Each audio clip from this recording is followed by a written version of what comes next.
नमस्कार दोस्तों, स्वागत है आपका हमारे YouTube चैनल में।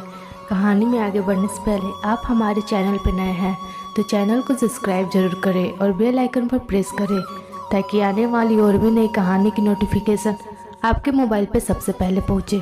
तो चलिए बढ़ते हैं कहानी की ओर। पायल, तुम्हारा तो होने वाला पति शहर में नौकरी करता है और तुम भी तो बचपन से ही शहर में पली बड़ी हो।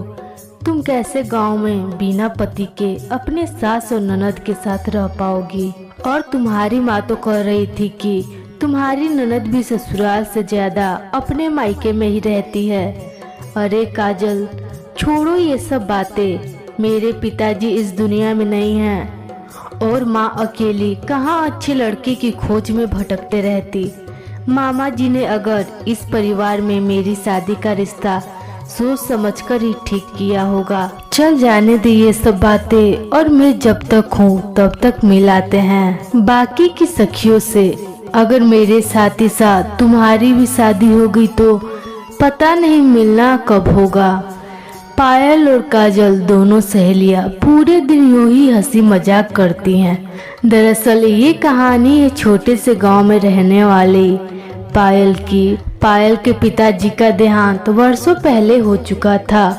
घर में कोई कमाने वाला व्यक्ति नहीं था, जिस कारण वे अपने मामा जी के यहाँ शहर में ही रहती थी। उसके मामा जी उसकी शादी एक ऐसे परिवार में तय कर देते हैं जिनका पूरा परिवार गांव में ही रहता था।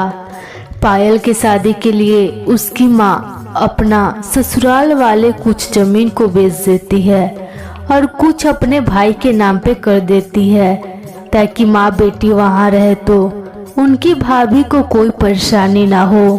पायल की शादी तो हो जाती है। ससुराल में उसका स्वागत भी काफी अच्छे से होता है, पर कुछ ही दिन बीत जाने के बाद पायल अपने रोज के दिनचर्या की तरह रसोई को साफ करती है। उस दिन उसे काफी वक्त हो गया था। पायल मन ही मन सोचती है कि पहले रसोई की सफाई कर लूं, फिर माँ जी के पैरों की मालिश करके सोने जाऊंगी। पायल रसोई की सफाई करके जैसे ही अपनी सास के कमरे की ओर बढ़ती है तो उसकी ननद और सास आपस में बातें करते हैं। पायल सोचती है कि मेरी ननद इतनी रात गए माँ जी के कानों में क्या फुसुर फुसुर कर रही है। चलो बात सुन ही लेती हूँ इनकी बातें। पायल चुपचाप दरवाजे के पीछे खड़ी हो गई। ननद कहती है कि माँ, तुमने देखा तेरी बहू के आए अभी 4 दिन ही हो रहे हैं। उसने तो अभी से अपना रंग दिखाना शुरू कर दिया। देख लो महारानी को, उनके हाथ तो अभी ही थक गए, इसलिए तो तेरे पैरों की मालिश किए बिना ही सोने चली गई। इसे भूल के भी भाई के साथ शहर मत भेजना, नहीं तो तेरे बेटे को भी अपने तरफ कर लेगी, फिर रोते रहना अपने बेटे के लिए। पायल की सास भी अपनी बेटी के बातों में हामी भरते हुए बोलती है, चले जाने दो मेरे बेटे को शहर, फिर इस महारानी के अकल ठिकाने लाती हूँ। देखती हूँ कैसे ये करती है अपनी मनमानी। सास के इतना कहते ही पायल उनके कमरे में आ जाती है। उसे देखकर माँ बेटी हक्की बक्की रह जाती हैं। बहू बोलती है कि माँ जी, मुझे माफ कीजिएगा, आज रसोई में कुछ ज्यादा ही काम था, इसलिए काम खत्म करने में वक्त लग गया।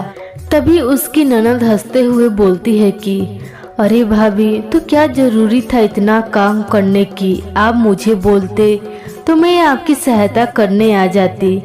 सास भी बोलती है, बहू तुम्हें आज इतना काम था तो छोड़ देती मेरे पैरों की मालिश, रोज रोज जरूरी है क्या?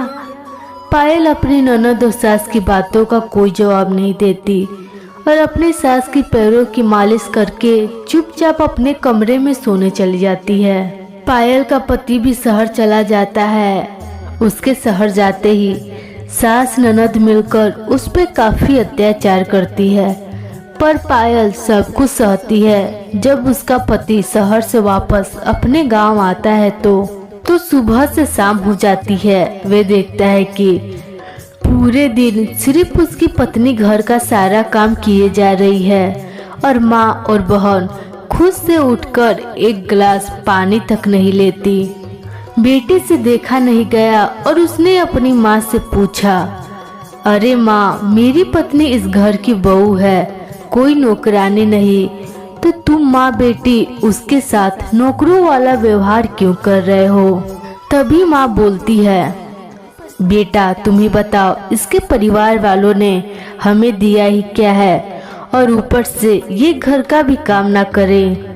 माँ के इतना बोलते ही उसकी पत्नी सिसक कर रोते हुए अपने कमरे में चली जाती है। बेटा कुछ देर तो चुप रहता है, फिर जब उसे अपनी दुल्हन की रोने की आहट हुई तो उससे रहा नहीं गया। लड़का बोला, आज मैं दुनिया का अमीर आदमी बन गया हूँ। एक बाप ने मुझे अपनी जान से भी प्यारी बेटी दी है, एक भाई ने अपने हमलोजी दी है, एक बहन ने अपनी परछाई दी है, और तो एक माँ जो दुनिया का सब कुछ दे सकती है पर अपनी संतान नहीं दे सकती। उस माँ ने अपने आंचल में खेली गुड़िया दी है, और क्या चाहिए मुझे? माँ, अगर यही बात आपकी बेटी को उसकी सास द्वारा कही जाती तो क्या आपकी बेटी चुपचाप सहन कर पाती? बिना कुछ बोले ही वे अपना ज्यादा वक्त अपने मायके में बिताती है। अगर आपकी भी बहू अपने मायके जाकर रहने लगे और उसकी भी माँ आपकी तरह ही अपनी बेटी के उसके ससुराल वालों के खिलाफ कान भरने लगे, तो क्या आप सहन कर पाओगी? बेटे की बातें सुनकर माँ काफी शर्मिंदा होती है और अपनी बेटी को समझाती है कि अब उसका अपना घर उसका ससुराल ही है, वे वहीं जाकर रहे। बेटे की सोच से सास बहू के रिश्ते भी अच्छे हो जाते हैं और पायल की ननद को भी अपने ससुराल का असली महत्व पता चलता है।